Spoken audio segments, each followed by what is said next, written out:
നേരത്തെ പറയുകയുണ്ടായിരുന്നു കൊളസ്ട്രോളിന് മെഡിസിൻസ് ഉണ്ട്, ഡയബറ്റിക്കിന് മെഡിസിൻ ഉണ്ട്, കിഡ്നി സ്റ്റോണിന് മെഡിസിൻ, പിന്നെ വേറെ എന്തിനൊക്കെയാണോ ഉള്ളത്? ഹരിതേ ഫോർമുലേഷൻസ് 1993 സ്റ്റാർട്ട് ചെയ്ത ഒരു ആയുർവേദിക് പ്രൊഡക്ഷൻ കമ്പനി. അന്ന് മുതൽ ഇന്ന് വരെ കേരളത്തിൽ അറിയപ്പെടുന്ന ഒത്തിരി ആയുർവേദിക് പ്രൊഡക്ഷൻസ് ഹാൻഡിൽ ചെയ്യുന്ന ഒരു കമ്പനിയാണ്. അതിൻ്റെ സാരഥി Raghu sir. Welcome to ABC Malayalam in business. Sir, ഈ പറഞ്ഞ പോലെ ഒരു ആയുർവേദിക് പ്രൊഡക്ട്സ് ഈ പറഞ്ഞ പോലെ നമ്മൾ മലയാളികൾ ആദ്യം മുതൽ ഉപയോഗിച്ച് പല പ്രൊഡക്ട്സിൻ്റെയും പ്രൊഡക്ഷൻ സ്റ്റാർട്ട് ചെയ്ത സാറാണ്. അപ്പം എങ്ങനെയാണ് ഈ പറഞ്ഞ ഒരു ഇൻഡസ്ട്രിയിലേക്കുള്ളൊരു തുടക്കം വരുന്നത്? എങ്ങനെയാണ്? ഞാൻ ശരിക്കും പറഞ്ഞ ഒരു ആക്സിഡൻ്റലി ആണ് ഈ ഒരു ഫീൽഡിലേക്ക്, ആയുർവേദിക് ഫീൽഡിലേക്ക് വരുന്നത് 93-ൽ. അതിനു മുമ്പ് ഞാൻ ചെയ്തുകൊണ്ടിരുന്ന ബിസിനസ് എന്ന് പറഞ്ഞാൽ അലോപ്പതിക് മോഡേൺ മെഡിസിൻ്റെ ഡിസ്ട്രിബ്യൂഷനും ഹോൾസെയിലായിരുന്നു. അങ്ങനെ ഇരുന്നപ്പോൾ നമ്മളൊരു വൈദ്യനെ പരിചയപ്പെട്ടു. അദ്ദേഹമായിട്ട് നമ്മൾ ഡിസ്കസ് ചെയ്തപ്പോൾ അപ്പോൾ കിഡ്നി സ്റ്റോണിൻ്റെ മെഡിസിൻ ഉണ്ടെന്ന് പറഞ്ഞു. അപ്പോൾ അത് നമുക്ക് പരീക്ഷിക്കാനായിട്ട് പുള്ളി സാമ്പിൾസ് തന്നു. അപ്പോൾ നമ്മൾ മോഡേൺ മെഡിസിൻ്റെ ഡോക്ടേഴ്സുമായിട്ട് സംസാരിച്ചപ്പോൾ അതിൻ്റെ ഒരു പ്രൊഡക്ഷൻ സ്റ്റാർട്ട് ചെയ്യാമെന്ന് പറഞ്ഞു. അവർ നമ്മളോട് റെക്കമെൻഡ് ചെയ്തു. അങ്ങനെയാണ് ഈ ഫീൽഡിലേക്ക് നമ്മൾ 93-ൽ വരുന്നത്. ഈ ഒരു പ്രോഡക്റ്റും 3 പ്രോഡക്റ്റായിട്ടാണ് നമ്മൾ കമ്പനി സ്റ്റാർട്ട് ചെയ്യുന്നത് 93-ൽ. അപ്പം ബേസിക്കലി ഈ പറഞ്ഞ ഈ വൈദ്യരുടെ ഫുൾ മെൻറ്റർഷിപ്പിലാണ് ആ പ്രൊഡക്ഷൻ ഫുൾ നടന്നത്. അതെ അല്ല, അലോപ്പതിയിലാന്ന് പറഞ്ഞു. അപ്പൊ ഈ അലോപ്പതിന്ന് ഈ ഒരു സിദ്ധവൈദ്യനെ കണ്ടത് കൊണ്ടാണോ അങ്ങനെ ഒരു അത് ചെയ്യാനായിട്ടുള്ള ഒരു ഇൻസ്പിറേഷൻ ഉണ്ടായത്? അതല്ല എന്തെങ്കിലും ഒരു റീസൺ ഉണ്ടായോ? കാര്യം കിഡ്നി സ്റ്റോൺ ആർക്കെങ്കിലും നമുക്കോ അല്ലെങ്കിൽ ആർക്കെങ്കിലും ബന്ധപ്പെട്ട ആൾക്കാർക്ക് വന്നതുകൊണ്ടോ അല്ലെങ്കിൽ അങ്ങനെ എന്തെങ്കിലും ആ ഒരു എന്താ പെട്ടെന്ന് അങ്ങനെ ഒരു നമുക്കൊരു ഒരു ഒരു ഒരു ഇതുണ്ടാവുമല്ലോ, ഒരു കോൾ ഉണ്ടാവുമല്ലോ. കിഡ്നി സ്റ്റോണിന് അന്ന് മോഡേൺ മെഡിസിനിലൊരു മെഡിസിൻ ഇല്ല. ഹിമാലയ ഡ്രഗ്സ് കമ്പനിയുടെ ഒരു സിസ്റ്റോൺ എന്ന് പറഞ്ഞ മെഡിസിൻ മാത്രമേ ഉള്ളൂ. അപ്പോൾ പല ഡോക്ടേഴ്സും അപ്പം ഞങ്ങളിത് പല ഡോക്ടേഴ്സിനും സാമ്പിൾ ചെയ്ത് കൊടുത്തു. അപ്പോൾ അതിൻ്റെ ഒരു ഇമ്മീഡിയറ്റ് റിസൾട്ട് നമ്മൾ അതിനകത്തേക്ക് അട്രാക്ട് ചെയ്തു. ഓക്കെ, അതാണ് ഒരു റീസൺ. അതെ, സിദ്ധയിലുള്ള പല മെഡിസിൻസും നമുക്ക് വളരെ ഫാസ്റ്റായിട്ടുള്ള റിസൾട്ട് ഈ സിദ്ധ മെഡിസിൻസും ആയുർവേദ മെഡിസിൻസും തമ്മിൽ വളരെ എന്തെങ്കിലും അടുത്ത ബന്ധമുണ്ട് അല്ലെങ്കിൽ ടോട്ടലി ഡിഫറെന്റ്? രണ്ട് ഒരു ശരിക്കും ഡെപ്തിൽ പറഞ്ഞു കഴിഞ്ഞാൽ സിദ്ധ ഡിഫറെൻ്റ് ആണ്. പക്ഷേ സിദ്ധയിലുള്ള ഒരു അതിൻ്റെ ഫസ്റ്റ് ലൈൻ ഓഫ് പ്രിപ്പറേഷൻ ഒരു ഗുരുമരുന്നുകൾ എന്ന് പറഞ്ഞൊരു സബ്ജക്റ്റ് ഉണ്ട്. അത് ചെയ്തിട്ടാണ് സിദ്ധ മെഡിസിൻസ് എല്ലാം പ്രിപ്പയർ ചെയ്യുന്നത്. പക്ഷേ അത് നമുക്ക് ആയുർവേദത്തിലും യൂസ് ചെയ്യാൻ പറ്റും. അപ്പോൾ ഈ സിദ്ധ മെഡിസിൻസും ആയുർവേദ മെഡിസിൻസും ഹെർബ്സിൽ നിന്നാണ് കൂടുതൽ എടുക്കുന്നത്, അങ്ങനെയാണോ? സിദ്ധ മെഡിസിൻസ് കൂടുതലും നമ്മൾ മിനറൽസിൽ നിന്നാണ്. പക്ഷേ അത് നമ്മൾ ആയുർവേദമായിട്ട് ക്ലബ് ചെയ്യുമ്പോൾ അത് ഫാസ്റ്റ് റിസൾട്ട് നമുക്ക് കിട്ടും. പോപ്പുലർ ആയിട്ടുള്ള ബ്രാൻഡഡ് ആയിട്ടുള്ള കമ്പനികൾക്ക് മാനുഫാക്ചറിങ് ചെയ്ത് കൊടുക്കുന്ന കമ്പനിയാണ് സാറിൻ്റെത്. അപ്പോൾ എനിക്ക് ഒരു പ്രൊഡക്റ്റ് വേണം. സപ്പോസ് എനിക്കിപ്പോൾ ഒരു നല്ലൊരു ലിപ്സ്റ്റിക്ക് വേണം. ഞാൻ ലിപ്സ്റ്റിക്കിന് ഒരു പേര് ഇട്ടിട്ടുണ്ട്. ഞാൻ സാറിനോട് പറയാം, സാർ എനിക്കൊരു ലിപ്സ്റ്റിക്ക് വേണം എന്ന് പറയുമ്പോൾ സാർ അത് എനിക്ക് വേണ്ടി കണ്ടൻറ്റ് മേക്ക് ചെയ്ത് മാനുഫാക്ചർ ചെയ്ത് എനിക്ക് അത് you sell it to me അല്ല, എനിക്കത് വിൽക്കുകയാണ് ചെയ്യുന്നത്. എങ്ങനെയാണ് അപ്പോൾ സാറിൻ്റെ വേ ഓഫ് ബിസിനസ് ഫങ്ഷൻ അല്ലെങ്കിൽ പാറ്റേൺ എങ്ങനെയാണ്? അതിനൊരു തേർഡ് പാർട്ടി മാനുഫാക്ചറിങ് ലൈസൻസ് എന്ന് പറഞ്ഞൊരു ലൈസൻസ് ഉണ്ട്. ആ ലൈസൻസ് നമ്മൾ എടുത്തിട്ട് നിങ്ങളുടെ ബ്രാൻഡിൽ ആ പ്രോഡക്റ്റ് നമ്മൾ ചെയ്തു തരും. അതിൻ്റെ ക്വാളിറ്റി കൺട്രോളും നമ്മുടെ പ്രോഡക്റ്റിൻ്റെ എല്ലാ ക്വാളിറ്റി ചെക്കിങ്ങും QC എല്ലാം കറക്റ്റ് ചെയ്തിട്ട് നിങ്ങൾക്ക് ആ ക്വാളിറ്റി മെയിൻറ്റെയിൻ ചെയ്ത് നിങ്ങൾക്ക് ആ പ്രോഡക്റ്റ് ലേബൽ ചെയ്ത് റെഡി ടു സെൽ എന്നുള്ള രീതിയിൽ ചെയ്ത്. അതായത് അപ്പോൾ ഞാനൊരു ലിപ്സ്റ്റിക്ക് എൻ്റെ ഒരു ഐഡിയയിൽ പറയണേ, എനിക്ക് വേറെ ഒരു പണിയില്ല, ഞാൻ മാർക്കറ്റ് മാത്രം ചെയ്താൽ മതി, സെല് ചെയ്താൽ മാത്രം മതി, ബാക്കിയെല്ലാം സാറിൻ്റെ കമ്പനി ചെയ്തോളൂ. ഈ പറഞ്ഞ ഓരോ ആയുർവേദിക് കമ്പനീസിനും അവരുടെ പ്രോഡക്ട്സിൽ അവരുടെ ഒരു കീ ഐറ്റം ഉണ്ടായിരിക്കുമല്ലോ. ഞങ്ങളുടെ പ്രൊഡക്റ്റിനകത്ത് ഇതാണ് ബെറ്റർ, ഇത് ഞങ്ങളുടെ പ്രൊഡക്റ്റിനകത്ത് ഇതിപ്പം നമ്മൾ ഈ പറയുന്ന ചില പേസ്റ്റിൽ ഉപ്പുണ്ടെന്ന് പറയുന്ന പോലെ ആ വേറെ പേസ്റ്റിനകത്ത് അതല്ലായിരിക്കും അവരുടെ കീ മെറ്റീരിയൽ USP എന്ന് പറയുന്നത്. അപ്പം ഇത് രണ്ടും എങ്ങനെയാണ് സാർ മാനേജ് ചെയ്യുന്നത്? ഇപ്പോൾ ഓരോ കമ്പനിയുടെ പ്രൊഡക്ട്സിൻ്റെ ഡിഫറൻസസ് ഉണ്ടല്ലോ. അതപ്പോൾ എങ്ങനെയാണ്? അപ്പം അതിന് സെപ്പറേറ്റ് ഒരു വൈദ്യരോ അല്ലെങ്കിൽ ഒരു പ്രൊഡക്ഷൻ ടീം ഉണ്ടായിരിക്കും, ഓരോരോ കമ്പനീസിന് വേണ്ടിയുള്ള സെപ്പറേറ്റ് പ്രൊഡക്ഷൻ ഉണ്ട്? തീർച്ചയായിട്ടും നമ്മുടെ കമ്പനിയിൽ അതിനുള്ള ഒരു ഓരോ സെപ്പറേറ്റ് സെക്ഷനിലും അതിൻ്റേതായിട്ടുള്ള എക്സ്പേർട്സ് വർക്ക് ചെയ്യുന്നുണ്ട്. QCയിൽ അതുമാതിരി ഡോക്ടേഴ്സ്, റിസർച്ച് ആൻഡ് R&Dയിൽ 6 ഡോക്ടേഴ്സ് വർക്ക് ചെയ്യുന്നുണ്ട്. അപ്പോൾ അവരായിരിക്കും അതിൻ്റെ മാനേജ്മെൻറ്റ് കറക്റ്റ് ചെയ്യുന്നത്. ഇപ്പോൾ എന്തെങ്കിലും ഒരിക്കൽ ഈ നമ്മുടെ ഒരു ഓൺ പ്രോഡക്റ്റായിട്ട് ലോഞ്ച് ചെയ്തത് എന്ന് മുതലായിരിക്കും ഹരിതേ ഫോർമുലേഷൻസിൻ്റെ ബാനറിൽ അല്ലെങ്കിൽ ആ ഒരു കമ്പനിയുടെ പേരിൽ പ്രോഡക്ട്സ് ലോഞ്ച് ചെയ്തത് എന്ന് മുതലാണ്? അതിപ്പോൾ ഒരു 2 വർഷമായുള്ളൂ. ഞങ്ങളുടെ ഓൺ ബ്രാൻഡിൽ പുനർജിത്ത് ആയുർവേദ എന്നുള്ളൊരു ബ്രാൻഡിൽ കുറച്ച് മെഡിസിൻസും കോസ്മെറ്റിക്സും. എന്തൊക്കെ പ്രൊഡക്ട്സ് ആണ് മാർക്കറ്റിൽ അവൈലബിൾ ആണ്? ഇപ്പം മാർക്കറ്റിൽ OTC ലെവലിൽ പൈൽസിനൊരു പ്രോഡക്റ്റ് ഉണ്ട്, കുറോൾ എന്ന് പറഞ്ഞൊരു ടാബ്ലറ്റ്. പിന്നെ പ്രമേഹം, ഡയബറ്റിക്കിനുള്ള പാൻകാർഡ്, കൊളസ്ട്രോളിന് മേധാഫൈൻ, ഇങ്ങനെ കുറേ പ്രോഡക്റ്റുകൾ ഓൺലൈനിൽ കൺസൾട്ടേഷനുണ്ട്. ഡോക്ടേഴ്സ് കൺസൾട്ടേഷൻ വഴി സെല് ചെയ്യുന്നുണ്ട്. അതിന് കഴിക്കേണ്ട ഒരു അളവുണ്ടെന്നാണ് അല്ലേ? കഴിക്കേണ്ട രീതിയിൽ അത് കഴിക്കാന്നുള്ളതാണ്. ഓരോ മരുന്നിനും ഓരോ ഡോസേജ് ഫോം ഉണ്ട്. അത് കീപ്പ് ചെയ്ത് തന്നെ വേണം നമ്മൾ ഈ മെഡിസിൻസ് പ്രിപ്പയർ ചെയ്യാനായിട്ട്. അപ്പോൾ സാറിന് അങ്ങനെ ഒരു ടീമുണ്ട് അല്ലേ? തീർച്ചയായിട്ടും കമ്പനിയിൽ അതിനുള്ള ഓരോ സെക്ഷനിലും ഓരോ എക്സ്പേർട്സ് ആയിട്ടുള്ള ആൾക്കാർ വർക്ക് ചെയ്യുന്നുണ്ട്. അപ്പോൾ ഓരോ മെഡിസിൻസ് നമ്മൾ ഉണ്ടാക്കുമ്പോൾ അതനുസരിച്ചിട്ടുള്ള കറക്റ്റ് കണ്ടന്റ് മിക്സ് ചെയ്തിട്ടാണ് നമ്മൾ ഉണ്ടാക്കി കഴിഞ്ഞാൽ നമുക്ക് ഈ റിസ്ക് ഇല്ല. ഓരോ റോ മെറ്റീരിയൽ നമ്മൾ ഒരു മെഡിസിനുള്ള റോ മെറ്റീരിയൽ എടുത്തിട്ട് അതിൻ്റെ വാഷിംഗ് മുതൽ അത് പ്രിപ്പറേഷൻ മുമ്പ് അതിനകത്ത് ഹെവി മെറ്റൽ ടെസ്റ്റ് ചെയ്യുക, മൈക്രോബയോളജി ടെസ്റ്റ് ചെയ്യുക. മൈക്രോബയോളജി ടെസ്റ്റ് അതിനകത്ത് ഫംഗലോ അല്ലെങ്കിൽ ബാക്ടീരിയ കണ്ടന്റ് ഉണ്ടോ എന്ന് അറിയാനായിട്ടാണ്. അപ്പോൾ ഇതെല്ലാം പാസ്സായി കഴിഞ്ഞിട്ട് നമ്മൾ പ്രൊഡക്ഷനിലേക്ക് ഇത് വിടുള്ളൂ. അത്രയ്ക്ക് സ്ട്രിക്റ്റ് ആണ് മാനുഫാക്ചറിങ് പ്രോസസ്സ്. നമ്മളിപ്പം ഈ പറഞ്ഞ പോലെ ആയുർവേദിക് പ്രോഡക്ട്സ് കേരളത്തിൻ്റെ ഒരു തനതായ പ്രോഡക്ട്സ് നമുക്ക് പറയാം. പക്ഷേ ഈ പറഞ്ഞ പോലെ ഇപ്പോൾ ഒരു എക്സാമ്പിൾ പറഞ്ഞപ്പോൾ കഷായം ഉണ്ടാക്കാൻ അതിനുണ്ടാക്കാൻ ആവശ്യമായിട്ടുള്ള റോ മെറ്റീരിയൽസ് പലപ്പോഴും കേരളത്തിൽ നിന്ന് കിട്ടാറുണ്ടോ? ഇല്ല, കേരളത്തിൽ നിന്ന് തന്നെ അതിൻ്റെ ഒരു എക്സാമ്പിൾ പറഞ്ഞാൽ ഇപ്പോൾ ദശമൂലം കഷായം, ഇതിനകത്ത് 10 മരുന്നുകളുണ്ട്. ഈ 10 മരുന്നുകൾ നമ്മളൊരു അതിൻ്റെ പ്രൊഡക്ഷൻ കപ്പാസിറ്റി അനുസരിച്ച് ഇപ്പോൾ നമ്മളൊരു 10,000 ബോട്ടിൽ ഉണ്ടാക്കണമെന്ന് വെച്ച് കഴിഞ്ഞാൽ നമുക്ക് കേരളത്തിൽ നിന്ന് തന്നെ കേരളത്തിൽ തന്നെ റോ മെറ്റീരിയൽ പുറത്തുനിന്ന് തന്നെയാണ്. നോർത്ത് ഇന്ത്യയിൽ നിന്നാണ് ഇതിൻ്റെ റോ മെറ്റീരിയൽ കൂടുതലും 25 വർഷങ്ങൾക്ക് മുമ്പ് സാറ് സ്റ്റാർട്ട് ചെയ്ത സമയത്ത് ആ ഒരു ഓരോ പ്രോഡക്ട്സ് ഉണ്ടാക്കുന്നുണ്ട്. ഇപ്പം ദശമൂലാരിഷ്ടമാണെങ്കിലും കഷായമാണെങ്കിലും ഉണ്ടാക്കുന്ന സമയത്ത് അതിൻ്റെ ഒരു രീതി ഉണ്ടായിരുന്നു. ആഫ്റ്റർ 26 ഇയേഴ്സ് എന്താണ് ഒരു ടെക്നോളജിക്കൽ അഡ്വാൻസ്മെന്റ് ആയിരിക്കും, അങ്ങനെ എന്തൊരു അഡ്വാൻസ്മെന്റ് ആണ്, ചേഞ്ച് ആണ് സാർ ഫീൽ ചെയ്തിട്ടുള്ളത്? തീർച്ചയായിട്ടും അത് അന്ന് നമ്മൾ സാധാരണ ഒരു വെസലിലാണ് നമ്മളിത് കഷായം നോർമൽ ഫയറിൽ വെച്ചിട്ടാണ് തിളപ്പിച്ചുകൊണ്ടിരുന്നത്. ഇപ്പോൾ അത് മാറിയിട്ട് ടെക്നോളജി ഒത്തിരി വളർന്നു. ബോയിലർ ഉപയോഗിച്ചിട്ട് സ്റ്റീം കൊടുത്തിട്ട് ഡബിൾ ലെയർ ആയിട്ടുള്ള വെസലിൽ നമുക്ക് പിന്നെ കുറച്ചുകൂടെ ഹൈജീനിക് ആയിരിക്കും. ഒരു 1.5 ദിവസം കൊണ്ട് പ്രിപ്പയർ ചെയ്യേണ്ട കഷായം നമുക്ക് ഒരു 8 മണിക്കൂർ കൊണ്ട് നമുക്ക് പ്രിപ്പയർ ചെയ്തെടുക്കാൻ പറ്റും. ഒരു ബിസിനസ് അല്ലെങ്കിൽ ഒരു ഓൺട്രപ്രണറിനെ സംബന്ധിച്ചിടത്തോളം എല്ലാ ദിവസവും ഓരോരോ ഹാർഡ്ഷിപ്സുകളും എല്ലാ ദിവസവും ഓരോരോ പ്രശ്നങ്ങൾ ഫേസ് ചെയ്യേണ്ടി വരുമായിരിക്കും. ഇപ്പോൾ ഈ പറഞ്ഞ പോലെ ഈ ഒരു ജേർണിയിൽ ഏറ്റവും കൂടുതൽ നേരിട്ട വെല്ലുവിളി എന്താണ്? അത് നമ്മൾ ആദ്യം പറഞ്ഞില്ലേ, നമ്മളൊരു മേജർ കമ്പനിയായിട്ട് ഒരു കോൺട്രാക്ട് മാനുഫാക്ചറിങ് ചെയ്തുകൊണ്ടിരുന്നു. അത് പെട്ടെന്നൊരു സുപ്രഭാതത്തിൽ നമുക്കത് അത് ആ ടൈപ്പ് നിന്നുപോയി. നിന്നുപോയി കഴിഞ്ഞ് നമ്മുടേതായിട്ടുള്ള ഒരു മാനുഫാക്ചറിങ് സ്റ്റാർട്ട് ചെയ്യാനായിട്ട് എടുത്ത ടൈമും അതിനിടയ്ക്ക് വന്ന പല പ്രശ്നങ്ങളും നമുക്ക് ഭയങ്കരമായിട്ട് സ്ട്രഗിൾ ആയി. 2015 അവർ സ്റ്റോപ്പ് ചെയ്യുന്നത്.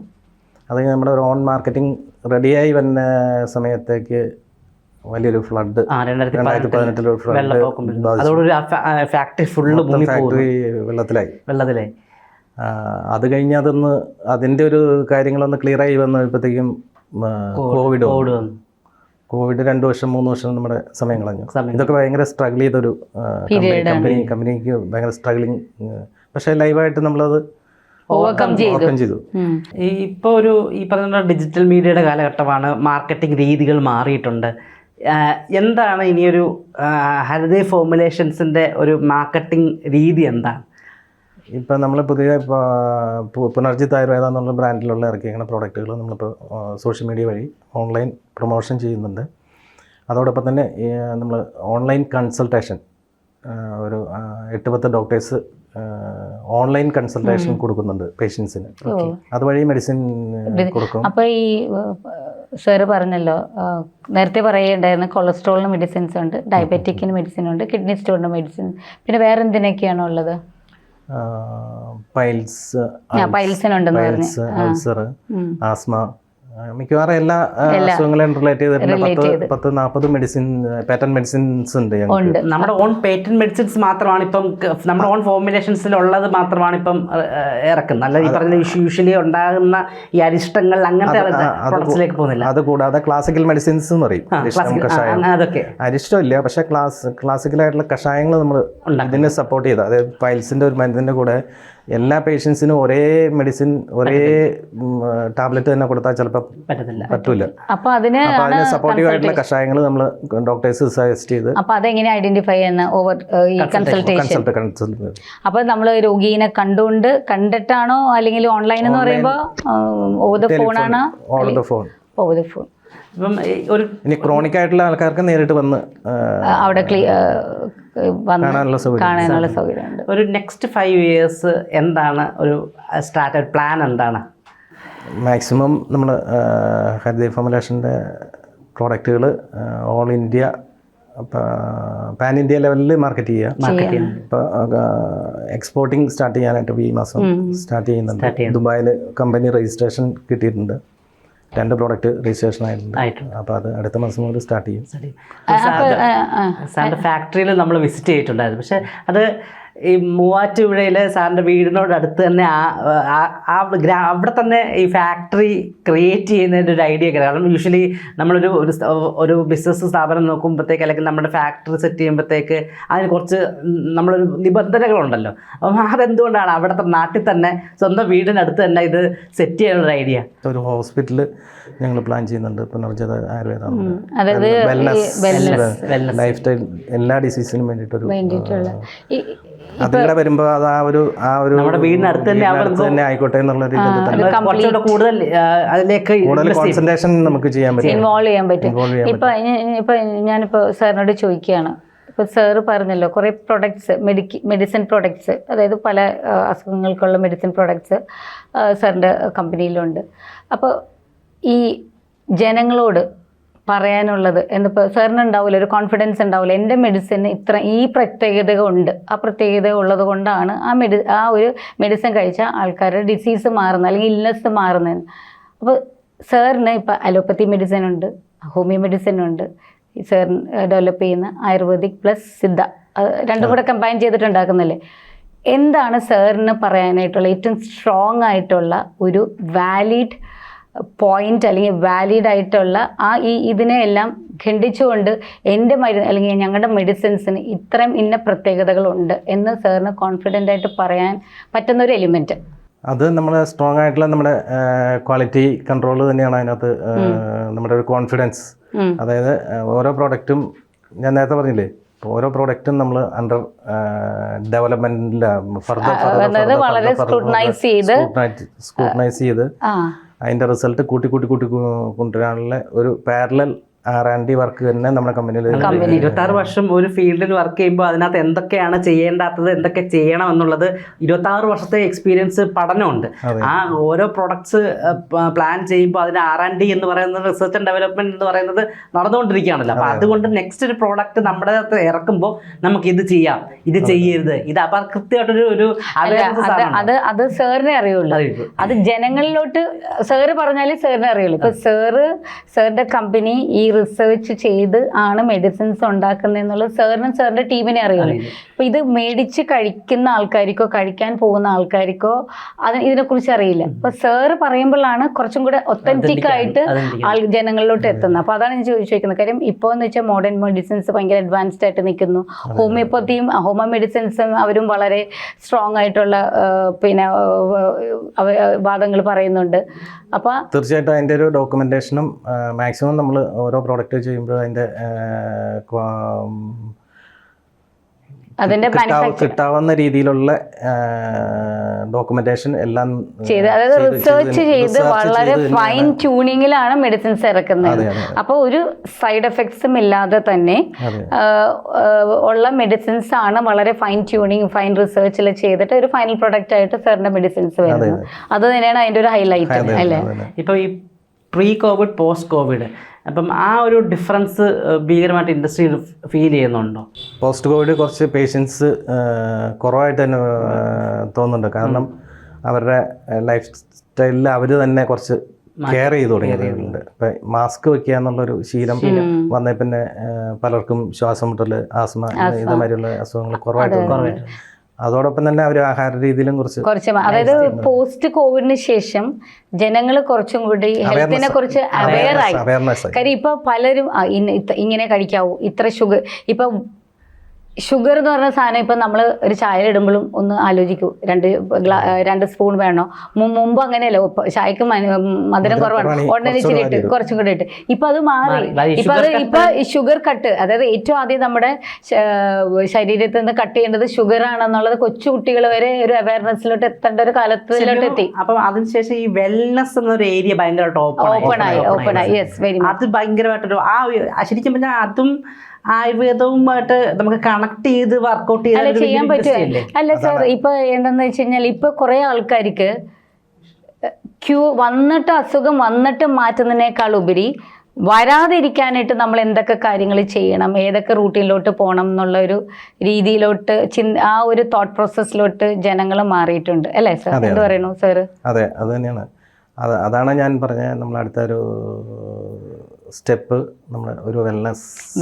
അത് നല്ലൊരു എന്താ പറഞ്ഞ ഒരു വളരെ ആൾക്കാർ റിസീവ് ചെയ്യാൻ പറ്റുന്ന ഒരു ഇനി വരുന്ന കാലഘട്ടത്തിൽ ഈ ഫങ്ഷണൽ മെഡിസിൻസ് അല്ലെ, വെൽനസ് അല്ലെ, ഫങ്ഷണൽ മെഡിസിനിൽ കുറച്ചും കൂടി കൂടുതൽ ആൾക്കാർ വരാൻ സാധ്യതയുള്ള, അല്ലെങ്കിൽ അത് കൂടുതൽ ആ ട്രീറ്റ്മെന്റിൽ അല്ലെങ്കിൽ ആ ഒരു പ്രോസസ്സിൽ കൂടെ പോകാൻ ഇഷ്ടമുള്ള ആൾക്കാരാണ് അല്ലേ? ഇപ്പൊ ഇനി ഒരാൾ ഒരു ആയുർവേദിക് ബിസിനസ് തുടങ്ങാൻ നിൽക്കുന്ന ഒരാളാണെങ്കിൽ സാർ കൊടുക്കുന്ന ഒരു ടിപ്പ് എന്തായിരിക്കും? എനിക്ക് പറയാനുള്ളത് ഇത് തന്നെയുള്ളൂ. ഒരിക്കലും നമ്മൾ ആയുർവേദം എന്തിനു വേണ്ട ബിസിനസ്സായിട്ട് ഇപ്പോൾ ഒരു കസ്റ്റമേഴ്സിന് നമുക്കൊരു ക്യൂറിങ്ങിന് വേണ്ടിയിട്ടുള്ള പ്രോഡക്റ്റ് ആയിരിക്കും, അല്ലെങ്കിൽ കോസ്മെറ്റിക് ആയിരിക്കും. ഏതായാലും അതിന് ക്വാളിറ്റി കോംപ്രമൈസ് ചെയ്യാതിരിക്കുക. അതായത് നമ്മുടെ ഇപ്പോൾ സാറ് ഫോളോ ചെയ്യുന്നൊരു കാര്യം, ഇപ്പം ആയുർവേദവും യോഗയും നമ്മുടെ കേരളത്തിൻ്റെതായ ഒരു വളരെ ഒരു ദൈവികമായിട്ടുള്ള ഒരു 2 എൻറ്റിറ്റി ആയിട്ടാണ്, ഡിവൈൻ കണക്ഷൻ ആയിട്ടാണ് ആയുർവേദത്തിനെ യോഗേനെ കാണുന്നത്. അപ്പോൾ സാറ് അത് തന്നെ വെച്ചിട്ടാണ് അല്ലെ, മൈൻഡിൽ ഒരു ഡിവൈൻ കണക്ട് വെച്ചിട്ട് തന്നെയാണ് സാറിന്റെ ബിസിനസ് ലൈനിലൊരു അപ്രോച്ചും അല്ലേ? അപ്പോൾ ഈ വീഡിയോ കണ്ടുകൊണ്ടിരിക്കുന്ന ഒരാൾ ഇപ്പം ഒന്നെങ്കിൽ സാറിന്റെ പ്രോഡക്ട്സോ അല്ലെങ്കിൽ വേറൊരു ആയുർവേദിക് പ്രോഡക്ട്സ് ഉണ്ടാക്കണമെങ്കിലോ എന്താണ് ചെയ്യേണ്ടത്? തീർച്ചയായിട്ടും അവർക്ക് തന്നെ കോൺടാക്ട് ചെയ്യാം.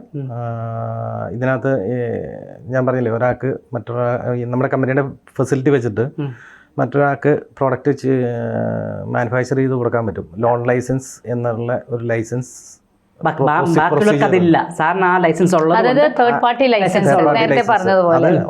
ഓരോരുത്തർക്കും പുതുതായിട്ട് എടുക്കേണ്ട ഒരു ലൈസൻസ് ആണ്. ആ ലൈസൻസ് എടുത്താൽ നമുക്കത് അവർക്ക് ചെയ്ത് കൊടുക്കാൻ പറ്റും. കൂടാതെ ആ ഒരു ഇൻഫ്രാസ്ട്രക്ചർ സാറിൻ്റെ കയ്യിലുള്ളത് കൊണ്ട് സാറിന് ഇപ്പം പറഞ്ഞ പോലെ ഏത് രീതിയിൽ ഏത് സ്കെയിലിൽ വേണമെങ്കിലും പ്രൊഡക്ഷൻ നടത്തി അവർക്ക് കൊടുക്കാം. ഇതിന് ഏറ്റവും വലിയൊരു ഗുണമെന്ന് പറഞ്ഞാൽ അവർക്കത് പിന്നെ സെല്ല് ചെയ്യേണ്ട ഒരു പ്രോഡക്റ്റ് മാത്രമല്ല, ലേബൽ അടക്കം ചെയ്തല്ലേ വരുന്നത്. തീർച്ചയായിട്ടും നമ്മുടെ ആയുർവേദ മരുന്നുകൾ എക്സ്ട്രാക്ഷൻ മുതൽ ടാബ്ലറ്റിങ്ങോ ക്യാപ്സ്യൂളോ സിറപ്സോ അല്ലെങ്കിൽ കോസ്മെറ്റിക് ഫോമിലോ എല്ലാ ഫോമിലേക്കും മാറ്റിയെടുക്കാനുള്ള സംവിധാനം നമ്മുടെ ഫെസിലിറ്റീസ് ഉണ്ട്. പിന്നെ അത് WHO സ്റ്റാൻഡേർഡിലുള്ള ഫാക്ടറിയാണ്. അപ്പോൾ ആ ഒരു എല്ലാ ഫോർമുലേഷൻസും ഈ പറഞ്ഞ എല്ലാ റെഗുലേഷൻസും കറക്റ്റായിട്ട് പാലിച്ചുകൊണ്ട് ഇപ്പം WHO ആണെങ്കിൽ ISO സർട്ടിഫിക്കേഷനും എല്ലാം ഉള്ള ഒരു ഫാക്ടറി പ്രെമിസസ് ആണ് സാറിൻ്റെ ഫെസിലിറ്റീസിലുള്ളത്. അതെ, ആയുഷ് അപ്രൂവ്ഡ് ആയിട്ടുള്ള ലാബ് അറ്റാച്ച്ഡ് ഉണ്ട്. അപ്പോൾ എല്ലാ കാര്യങ്ങൾക്കും നമുക്ക് സാറിനെ അപ്രോച്ച് ചെയ്യാം. അപ്പോൾ ഈ വീഡിയോ കാണുന്ന പലർക്കും ചിലപ്പോൾ ഒരു ആഗ്രഹം ഉണ്ടാവും, ഇതെവിടെ എങ്ങനെ അവർക്കൊരു പ്രൊഡക്റ്റ് അവർക്ക് മനസ്സിലുണ്ടാവും, എങ്ങനെ ഏത് വഴിക്ക് ഇത് ചെയ്യണം എന്നുള്ളത്. അപ്പോൾ sir is a right person അല്ലേ? Thanks. Thank you very much.